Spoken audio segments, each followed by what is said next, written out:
नमस्कार दोस्तों, मैं सौरभ एडीगाता में आप सबका स्वागत करता हूं। ये वीडियो क्लास 8, 9, 10 के बच्चे और उनके पेरेंट्स के लिए रहने वाला है। वाई? बिकॉज इस वीडियो में हम लोग बात करेंगे फाउंडेशन बैचेस की, और वही फाउंडेशन बैचेस जो 8, 9 एंड 10 के बच्चों के लिए होता है, जहां पर आपकी जेई की नीट की प्रिपरेशन का हल्का सा इंट्रोडक्शन, हल्का वाला वर्जन से इंट्रोड्यूस कराया जाने वाला है।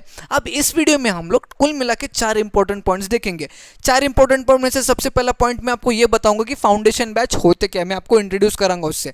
सेकंड में आपको ये बताऊंगा कि ये फाउंडेशन बैच क्यों जरूरी हो सकते हैं बच्चों के लिए। थर्ड में आपको बताऊंगा कि फाउंडेशन बैच क्यों जरूरी नहीं हो सकते हैं। एंड लास्ट में आपको कंक्लूजन बताऊंगा। अब कंक्लूजन वाले जो पॉइंट्स है उसको पढ़ने के बाद, समझने के बाद आप ये कंक्लूड कर पाओगे कि आपके लिए ये फाउंडेशन बैच सही है या नहीं है, आपके लिए फाउंडेशन बैच जरूरी है या नहीं है। अब ये सारे चीज़ें समझनी है, देखनी है, मतलब अगर समझना है अच्छे से तो वीडियो को लास्ट तक जरूर देखिएगा। तो चलिए शुरू करते हैं। और सबसे पहले हम लोग बात करेंगे कि फाउंडेशन बैचेस होते क्या है एक्चुअली में। What do we mean by foundation batches? अब देखो, पॉइंट बाय पॉइंट आपको समझाऊंगा, डिटेल में समझाऊंगा। पहला पॉइंट कहते हैं कि जेई नीट के सिलेबस का हल्का इंट्रोडक्शन। जो भी बच्चा 11th में पढ़ रहा है, 12th में पढ़ रहा है, जेई की प्रिपरेशन कर रहा है, नीट की प्रिपरेशन कर रहा है, जो भी सिलेबस को वो पढ़ रहा है, जो भी वो प्रिपरेशन कर रहा है, उसका हल्का वाला वर्जन होता है फाउंडेशन बैचेस में। ठीक है, उसका हल्का वाला इंट्रोडक्शन बच्चों को दिया जाता है कि भाई तेरा ये प्रिपरेशन इस तरह से होने वाला है, तेरा सिलेबस इतना रहने वाला है। तो इसका मतलब वो जो प्रिपरेशन है उसका आइडिया बच्चों को 8, 9, 10 से दिया जाता है। ठीक है, छोटी छोटी चीजें जो प्रिपरेशन और बढ़िया कर सकती है, वो छोटी छोटी चीजें जो बच्चों को पढ़ाया जाता है, सिखाया जाता है। समझ में आ गया? So foundation batch is nothing but the हल्का वाला वर्जन ऑफ जेई और नीट की preparation. Second point says that school के सिलेबस से थोड़ा सा हटकर। अब देखो, ये हल्का वाला वर्जन ऑफ जो प्रिपरेशन है, इसका सिलेबस स्कूल के सिलेबस से थोड़ा सा हटकर है, थोड़ा सा 1-2 लेवल ऊपर का रहने वाला है। तो आपको ये चीज हमेशा ध्यान में रखना है, जो भी एकेडमिक सिलेबस चल रहा है स्कूल में, वो सिलेबस को छोड़ के फिर उस सिलेबस से 1-2 लेवल ऊपर का ही सिलेबस रहने वाला है इस हल्के वाले प्रिपरेशन। मतलब हल्का वाला जो वर्जन है प्रिपरेशन का, जिसको हम फाउंडेशन बैच कहते हैं, इसका सिलेबस स्कूल के सिलेबस से थोड़ा सा हटकर रहने वाला है। Third point says that JEE NEET के जरूरी बेसिक से इंट्रोडक्शन। अब जेई की प्रिपरेशन करना है, नीट की प्रिपरेशन करना है, जेई का एग्जाम देना है, नीट का एग्जाम देना है, तो आपके बेसिक्स स्ट्रांग होना बहुत जरूरी है। अब ये जो बेसिक्स है, यूजुअली बच्चा जब 10th पास हो जाता है, तब 11th में आता है, तब उसे इंट्रोड्यूस कराया जाता है। और ये बेसिक नॉलेज गेन करने के लिए, ग्रास्प करने के लिए, ढंग से समझने के लिए बच्चे का 2-3 महीना चले जाता है।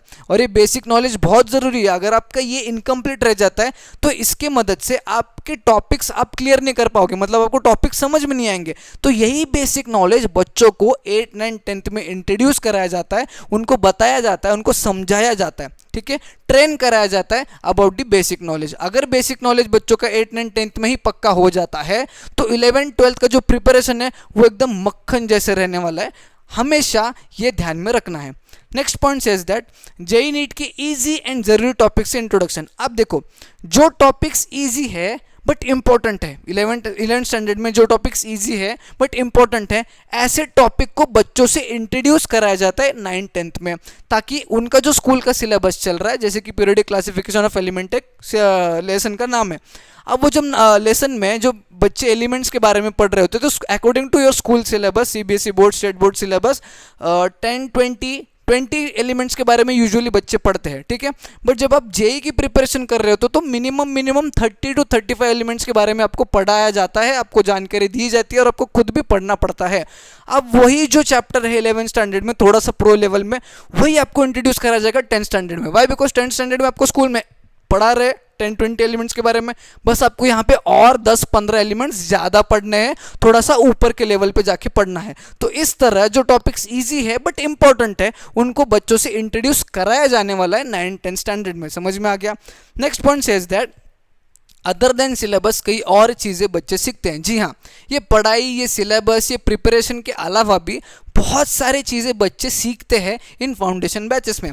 जैसे कि देखो, मैं अगर 2 चीज़ें आपको बताऊं, टाइम मैनेजमेंट एंड इंपॉर्टेंस किसको कितना देना। जैसे कि टाइम मैनेजमेंट की अगर बात करूं तो जो फाउंडेशन बैच वाला स्टूडेंट है वो पहले तो 2 घंटे का फाउंडेशन बैच करेगा, ठीक है। उसके बाद घर आने के बाद वो 1 घंटा जो पढ़ाया गया है उसका रिवीजन करेगा। उसके बाद स्कूल में जो होमवर्क दिया है 1 घंटा वो होमवर्क भी करेगा। फिर स्कूल में जो पढ़ाया जा रहा है उस सिलेबस का सेल्फ स्टडी करने के लिए 2 घंटे वो इन्वेस्ट करेगा। अब इतना सारा चीज उसको करना है तो जो 2 घंटे का वो सेल्फ स्टडी करेगा वो 2 घंटे में 1 भी मिनट वो वेस्ट नहीं करेगा, 1 भी मिनट के लिए वो डिस्ट्रैक्ट नहीं होगा। वाई? बिकॉज उसको पता है कि टाइम कम है और काम उसके लिए बहुत ज़्यादा है, बहुत सारी चीज़ें करनी है बट लिमिटेड टाइम पीरियड है। 1 घंटे में उसको रिवीजन भी करना है। वाई? बिकॉज फाउंडेशन बैच में सैटरडे संडे को टेस्ट है, रिवीजन नहीं करेगा तो टेस्ट में अच्छे मार्क्स नहीं आएंगे, इसलिए वो हर रोज का 1 घंटा रिवीजन करेगा। उसको ये भी पता है कि स्कूल में यूनिट टेस्ट चल रहे हैं, अब यूनिट टेस्ट के लिए वो प्रिपेयर नहीं करेगा तो स्कूल के मार्क्स अच्छे नहीं आएंगे, स्कूल के मार्क्स अच्छे नहीं आएंगे तो टीचर अगेन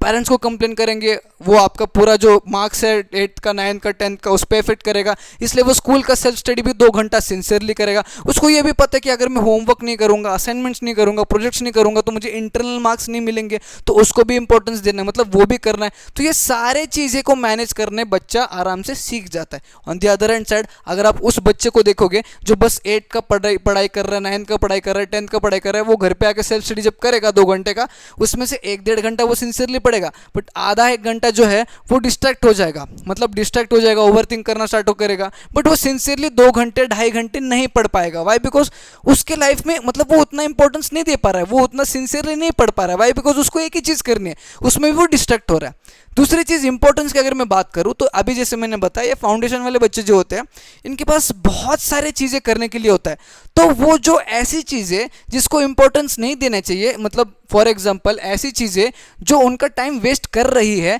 उन चीज़ों को वो लीस्ट इंपॉर्टेंस देते हैं, अपने स्केड्यूल से उन चीज़ों को आराम से हटा देते हैं। वाई? बिकॉज उनको पता है ये जो वो कर रहे हैं, ये जो प्रिपरेशन वो कर रहे हैं वो इतना ईजी है नहीं, बहुत ज़्यादा लेवल पे कॉन्सेंट्रेशन, बहुत ज़्यादा लेवल पे हार्डवर्क करना पड़ेगा, बहुत सारे क्वेश्चंस को सॉल्व करना पड़ेगा, तभी ये जो वो कर रहे हैं उसमें वो सक्सेसफुल होने वाले हैं। और इस चीज़ के लिए जो भी फालतू चीज़ें लाइफ में चल रही है, जैसे टाइम पास करना या फिर बहुत सारी चीज़ें, वेब सीरीज़ देखना, मूवीज़ देखना, 2 दिन में हर 3 दिन में वेब सीरीज़ देखना, मूवीज़ देखना, बहुत देर तक खेलने जाना, ये सारे चीज़ों को वो एलिमिनेट कर देते, उन चीज़ों को इंपॉर्टेंस कम देना स्टार्ट करते। Why? Because they are future oriented, उनको पता है उनको फ्यूचर में क्या करना है। समझ में आ गया? तो ये सारी चीज़ें होती है आपके फाउंडेशन बैचेस में। अब मैं आपको बताऊंगा कि ये फाउंडेशन बैचेस क्यों जरूरी है, नेसेसरी क्यों रहने वाले हैं। सबसे पहले तो मैंने लिखा है टू अवॉइड द मिस्टेक्स। अब किस मिस्टेक्स की मैं बात कर रहा हूँ, तो यूजुअली अगर आप देखोगे जो आपके सीनियर्स है, जो अभी 12th पास आउट हो चुके हैं, जो जिन्होंने जेई की भी एग्जाम दी है, जिन्होंने नीट की भी एग्जाम दी है, ऐसे कुछ बच्चे हैं जिनका स्कोर अच्छा नहीं आया है, इसलिए उन्होंने 1 साल ड्रॉप लिया है और ड्रॉप पर बैच में एनरोलमेंट ले लिया है। वाई? बिकॉज उनको 1 साल और प्रिपरेशन करना है ताकि उनकी जेई में स्कोर अच्छे आए, नीट में स्कोर अच्छा है, उनका इंजीनियरिंग कॉलेज उनको बढ़िया मिले, उनको मेडिकल कॉलेज उनको बढ़िया मिले, इसीलिए वो 1 साल और प्रिपरेशन कर रहे हैं। अब वो 1 साल और प्रिपरेशन इसलिए कर रहे हैं ताकि जो मिस्टेक्स उन्होंने किए उन मिस्टेक्स को वो निकाल दे, उन मिस्टेक्स को वो अवॉइड करे और एक लेवल और ऊपर चले जाए। अब यूजुअली जो बच्चे मिस्टेक्स करते हैं, जैसे कि मैं आपको बताऊं कि बेसिक्स थोड़े से वीक होते हैं या फिर प्रैक्टिस को लैक करते हैं, लैक ऑफ प्रैक्टिस, क्वेश्चंस को उतना सॉल्व नहीं कर पाते जितनी ज़रूरत होती है, ठीक है। बेसिक्स उतने अच्छे नहीं होते, और बेसिक्स अगर अच्छे होते भी हो तो वो बहुत टाइम बाद समझ में आते हैं और उस समय तक आपका पूरा सिलेबस कंप्लीट नहीं हो पाता, सारे टॉपिक्स आप कवर नहीं कर पाते। वैसे बहुत सारे रीजंस है। तो यही जो मिस्टेक्स है, इन सारे मिस्टेक्स को अवॉइड करने के लिए इन फाउंडेशन बैचेस में बच्चों पर ध्यान दिया जाता है, उनको ट्रेन कराया जाता है कि भाई तेरे को बेसिक नॉलेज कितने दिन में ग्रास्प करना है। बेसिक नॉलेज मतलब क्या क्या बेसिक चीज़ें आपको पता रहनी चाहिए, आपको कितनी प्रैक्टिस करनी चाहिए, कितने क्वेश्चंस को प्रैक्टिस करना है, कितने फ्रीक्वेंटली आपको करना है, ये सारे चीज़ें बच्चों को यहाँ पर बताई जाएगी। इसीलिए फाउंडेशन बैच यूजुअली फेमस होते हैं। हर एक बच्चे के लिए फाउंडेशन बैच नहीं बना है, बट ये फाउंडेशन बैच जो फॉर्म किया जाता है वो एक सही चीज़ के लिए फॉर्म किया जाता है। नेक्स्ट चीज़ जो है, पढ़ने का सही तरीका जल्दी फाइंड आउट कर लेंगे। अब मैं मोस्टली वीडियोस में जहाँ पर मैं जेई की डिस्कशन कर रहा हूँ, नीट की एग्जाम की डिस्कशन कर रहा हूँ या फिर सीईटी की डिस्कशन कर रहा हूँ, मैं एक चीज़ कहता हूँ कि हर एक स्टूडेंट का अपना पढ़ने का ओन तरीका होता है और वो तरीका खुद को डिकोड करना पड़ता है। अब जब बच्चा 11th में प्रिपरेशन स्टार्ट करता है ना, तो उसको 6-7 महीने तो ये डिकोड करने में ही चले जाते हैं कि भाई मेरे लिए सही मेथड पढ़ने का है क्या।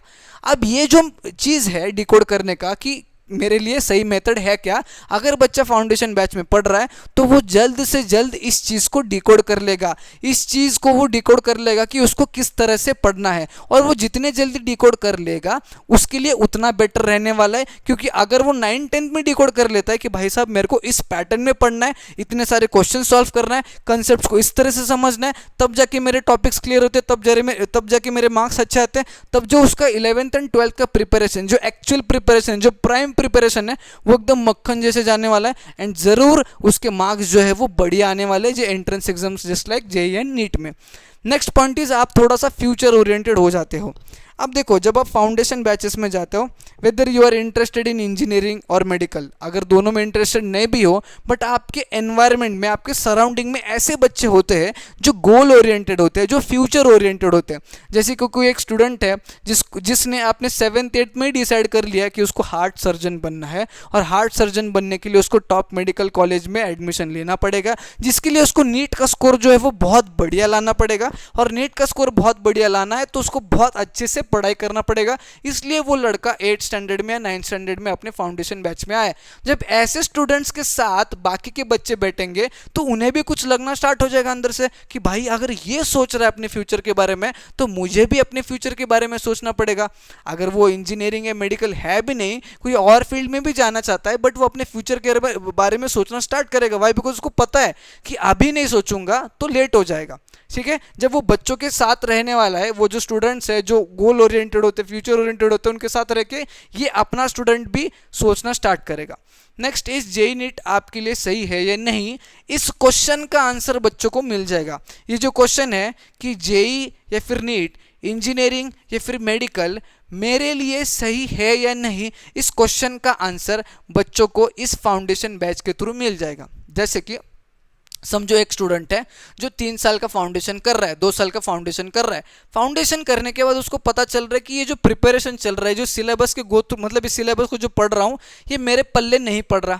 ठीक है, ये मेरे समझ में बिल्कुल भी नहीं आ रहा है, मैं मेरा टाइम वेस्ट कर रहा हूँ, 2 साल हो गया मैं टाइम वेस्ट कर रहा हूँ, तब भी कुछ समझ में नहीं आ रहा है। तो वो उस लड़का, जो वो पर्टिकुलर स्टूडेंट है, वो 11th में अगेन उसी चीज़ में नहीं जाएगा, वो अपना फील्ड चेंज करेगा। वाई? बिकॉज उसको पता है कि जेईई या फिर नीट की प्रिपरेशन उसके लिए सही नहीं है, वो उस चीज़ को नहीं कर पा रहा है, वो उस नॉलेज को ग्रास्प नहीं कर पा रहा है। सेकंड एग्जांपल, फॉर एग्जांपल मैंने बहुत सारे वीडियोस में बोला है कि महाराष्ट्र बोर्ड के जो स्टूडेंट्स हैं या फिर हर एक बोर्ड मतलब हर एक स्टेट में उनका खुद का एक एंट्रेंस एग्जाम होता है इंजीनियरिंग का। जैसे महाराष्ट्र में MST-CET होता है। तो अगर महाराष्ट्र का जो स्टूडेंट है वो अगर फाउंडेशन बैच में जाता है तो उसको पता है कि भाई जेईई का प्रिपरेशन करना है, या फिर जेईई का जो सिलेबस है वो थोड़ा सा टफ है, ये टफ सिलेबस में ग्रास्प नहीं कर पा रहा हूं, तो वो जो 10th पास आउट हो जाएगा तो वो 11th-12th में पूरा फोकस अपना सीईटी की प्रिपरेशन को देगा, जिससे उसको सीईटी के मार्क्स के थ्रू महाराष्ट्र में टॉप इंजीनियरिंग कॉलेजेस मिल सकते हैं। तो ये चीज़ उसको तभी पता चलेगी जब वो इन दोनों के सिलेबस को फेस करेगा, यानी कि जेईई के सिलेबस को वो जो फेस करेगा अर्ली स्टेजेस में, तभी तो वो कंक्लूड कर पाएगा ना कि ये मेरे लिए सही है या नहीं। अभी यूजुअली होता क्या है, बच्चे को 11th खत्म हो जाता है, 12th आधा खत्म हो जाता है, तब उनको पता चलता है कि भाई ये मेरे लिए है ही नहीं, और तब मैं सीईटी की प्रिपरेशन करता हूँ, और उतने 6 महीने की सीईटी की प्रिपरेशन काफ़ी नहीं होते अच्छे मार्क्स लाने के लिए, अच्छे कॉलेज मिलने के लिए। समझ में आ रहा है? तो ये चीज़ भी बच्चों को पता चलने वाली कि ये जो मैं चीज़ कर रहा हूँ ये मेरे लिए मतलब सही है या नहीं है।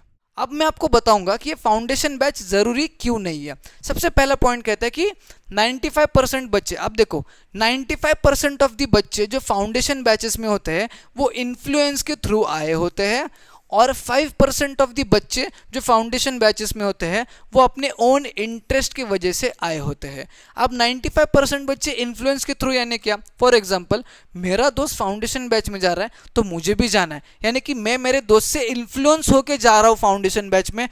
मुझे कुछ पता ही नहीं उस बैच के बारे में, बट मेरा दोस्त जा रहा है, कुछ बढ़िया कर रहा है, तो मैं भी करूँगा।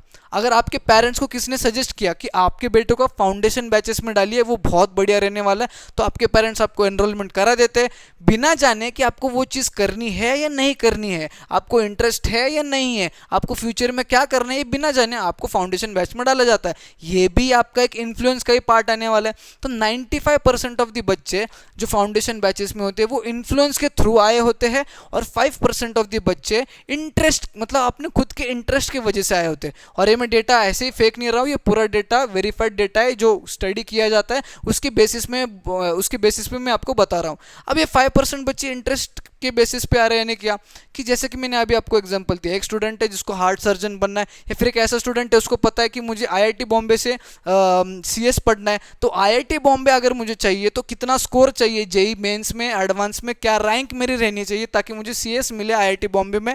अगर उसको माइक्रोसॉफ्ट में काम करना है, उसको इतना पैकेज लाना है, ये सारा उसका गोल होता है। वो गोल के लिए अपने 8, 9, 10th से ही पढ़ना स्टार्ट करता है। तो वैसे जो बच्चे हैं वो 5% है, बाकी के 95% इन्फ्लुएंस की वजह से आए होते हैं। सेकंड पॉइंट सेज दैट 6, 7, 8 के बेसिक्स वीक है। अब देखो कोविड के वजह से जो बच्चा अभी 9, 10th में है, 8, 9, 10th में, कोविड के वजह से उन बच्चों का बेसिक्स जो था, जो 6, 7, 8 का पढ़ाया जाता है स्कूल में, वो बेसिक्स बहुत वीक है। अब ये वीक बेसिक्स के साथ अगर वो स्कूल की सिलेबस को भी पढ़ेंगे और वो फाउंडेशन वाला सिलेबस को भी पढ़ेंगे तो वो पैरेलली मैनेज नहीं कर पाएंगे। फाउंडेशन बैचेस में तो टाइम उनका जाने ही वाला है, बट स्कूल के सिलेबस को भी ढंग से नहीं पढ़ पाएंगे, स्कूल के यूनिट टेस्ट में भी ढंग से मार्क्स मतलब अच्छे मार्क्स नहीं ले पाएंगे, या फिर उनके फाइनल एग्जाम्स में जो भी एग्जाम्स हो रहे हैं, जो भी टेस्ट हो रहे हैं, वो भी अच्छे से नहीं कर पाएंगे। तो बेसिक्स यहाँ पे बच्चों की वीक है, एक्चुअली में बहुत सारे बच्चों की वीक है। मैं ये नहीं कर रहा हूँ कि सारे बच्चों की वीक है, कुछ बच्चों के अच्छे हैं, बट बहुत सारे बच्चों के अभी फिलहाल 8 में जो है, 9th में जो है, बेसिक्स वीक है। अब वो बेसिक्स को स्ट्रॉन्ग करना है तो जो आपका स्कूल का एकेडमिक सिलेबस है उसको अच्छे से पढ़ो, उसके साथ साथ अपने स्कूल के मतलब फॉर एग्जांपल सीबीएसई बोर्ड का स्टूडेंट है तो वो उसका 6, 7, 8 में जो चैप्टर्स है, जैसे कि मैथमेटिक्स में फ्रैक्शंस हो गया, रैशनल नंबर्स हो गया, इंटीजर्स हो गया, लीनियर इक्वेशंस हो गया, ये जो कुछ भी चीज़ें हैं, अलजेब्रिक एक्सप्रेशन हो गया, इस तरह के चैप्टर्स को मतलब 7, 8 के चैप्टर्स को भी उसको पढ़ना जरूरी है। वाई? बिकॉज उसको ये चैप्टर, ये टॉपिक क्लियर करना पड़ेगा। अगर ये टॉपिक क्लियर नहीं है तो वो 9th को भी ढंग से क्लियर नहीं कर पाएगा, वो 10th को भी ढंग से क्लियर नहीं कर पाएगा, दोनों भी उसको डिफिकल्ट जाने वाले हैं। और इस सिचुएशन में अगर वो फाउंडेशन बैच में एनरोलमेंट ले लेता है तो उसको बहुत डिफिकल्ट जाने वाला है overall. Next point says that school syllabus plus foundation का सिलेबस, यही पॉइंट मैं आपको कहना चाहता था। स्कूल का अपना एक सिलेबस होता है, फाउंडेशन का अपना एक सिलेबस होता है। अब फाउंडेशन का सिलेबस को मैनेज करना स्कूल के सिलेबस के साथ, ये सारे बच्चों का खेल नहीं है। अगर आप ओवरऑल देखोगे तो ये सारे बच्चों का खेल नहीं है। जो बच्चा कर पाता है वही बच्चा मैनेज कर पाएगा, बाकी का जो नहीं कर पाता है उसका टाइम वेस्ट होने वाला है। अगर उस बच्चे का इस फाउंडेशन बैच में इंटरेस्ट नहीं है, या फिर उस बच्चे का ये फाउंडेशन बैच में जो भी पढ़ाया जा रहा है कुछ समझ में नहीं आ रहा है, तो उस बच्चे का जो मेजर टाइम है वहां पे वो वेस्ट कर रहा है। और उस टाइम वेस्ट होने की वजह से अपना जो स्कूल का सिलेबस है उस चीज को भी वो ढंग से नहीं पढ़ पा रहा है। जो बेसिक चीज है जो बच्चों को जानना चाहिए, दैट इज स्कूल का सिलेबस, वो भी वो ढंग से नहीं कर पाएगा अगर उसका टाइम वेस्ट होता है। समझ में आ रहा है आपको? तो ये सोच समझ के डिसीजन लेना है कि किसके लिए फाउंडेशन बैच बेटर है, किसके लिए नहीं है। स्टूडेंट के साथ बैठ के आपको डिस्कस करना पड़ेगा, अपने आप डिसाइड नहीं कर सकते कि हाँ इसके लिए सही है, किसी लिए सही नहीं है। Next point says that focus lose कर लेंगे। अब देखो बहुत सारे बच्चों को मैं मिलता हूं, जब मैं पढ़ाता हूं उनको, तो ऐसे बहुत सारे बच्चे हैं जो 7th में बढ़िया कर रहे हैं, जो 8th में बढ़िया कर रहे हैं, बट जो 9th में भी बढ़िया कर रहे हैं। बट ये जब बढ़िया कर रहे हैं, वाई? बिकॉज वो पूरे फोकस अपने सिलेबस पे दे रहे हैं, पूरे फोकस अपने पढ़ाई पे दे रहे हैं। अब अगर इस चीज़ के साथ अगर आप फाउंडेशन लगा देते हो, फाउंडेशन बैचेस में एनरोलमेंट करा देते हो, एक अलग सिलेबस उनके साथ लगा देते हो, तो ये जो फोकस के साथ जो वो पढ़ रहे थे वो फोकस को लूज कर देते हैं। बहुत सारे स्टूडेंट्स हैं जो अपने फोकस को इस वजह से लूज करते हैं, और वो जो बढ़िया कर रहे थे ना, 7th में बढ़िया, 8th में बढ़िया, 9th में बढ़िया, वो कहीं जाके 10th में वो बढ़िया नहीं कर पाते। वाई? बिकॉज ये बर्डन आ गया ना उन पे, वो लोड आ गया ना उन पे, और ये लोड बेयर करने की कैपेसिटी हर एक स्टूडेंट में नहीं होती है। इसीलिए आपको सबसे पहले ये जानना पड़ेगा कि किसके लिए सही है, मेरे बेटे या बेटी के लिए सही है या नहीं, मेरे लिए सही है या नहीं। मतलब अगर स्टूडेंट देख रहा है तो मेरे लिए सही है या नहीं, ये आपको पहले रियलाइज करना पड़ेगा, एनालाइज करना पड़ेगा, उसके बाद ही आपको एक्शन लेना है। अब लास्ट में मैं आपको कंक्लूजन बताने वाला हूँ, जिसको जानने के बाद आप आसानी से डिसाइड कर लोगे कि आपके लिए सही है या नहीं। सबसे पहला पॉइंट कहता है गुड फॉर अर्ली डिसीजन लेने वाले स्टूडेंट्स। अब जैसे मैंने कहा कुछ बच्चे जो अर्ली डिसीजंस लेते हैं, जिनका बड़ा भाई आईआईटी में पढ़ रहा है, जिनकी बड़ी बहन जो टॉप मेडिकल कॉलेज में पढ़ रहा है, उनको देख के ये छोटे भाई बहन इंस्पायर अगर हो रहे हैं तो वो अर्ली डिसीजंस लेना स्टार्ट करते हैं। हाँ, मुझे भी मेरे भाई की तरह करना है, मुझे भी मेरे बहन की तरह करना है। तो उन बच्चों के लिए ये चीज़ ठीक है और अच्छी है। वाई? बिकॉज उनका फोकस है कि मेरा भाई जो है वो वहाँ पे गया है क्योंकि उसने इतने घंटे पढ़ाई की, इतने साल पढ़ाई की है, मुझे भी अभी से पढ़ना है और मुझे भी वहाँ पे जाना है, मुझे भी वो वाला पैकेज या फिर उतना पैकेज लेना है जितना मेरा भाई ले रहा है, जितनी मेरी बहन ले रही है। समझ में आ रहा है? तो अर्ली डिसीजंस लेने वाले स्टूडेंट्स के लिए बेटर ऑप्शन है। Second is good for students जो एकेडमिक्स में अच्छे हैं और अपने आप को पुश कर सकते हैं। अब जो बच्चे अपने स्कूल एकेडमिक्स में बढ़िया कर रहे हैं, ठीक है, थोड़ा सा एक्स्ट्रा ऑर्डिनरी कह लो, जैसे कि यूनिट टेस्ट हो रहे हैं, 40 मार्क्स के एग्जाम्स में 38 के ऊपर 36 के ऊपर यूजुअली आ ही जा रहे हैं, 2-2 घंटे पढ़ने के बाद हर रोज भी वो आराम से स्कोर कर ले रहे हैं।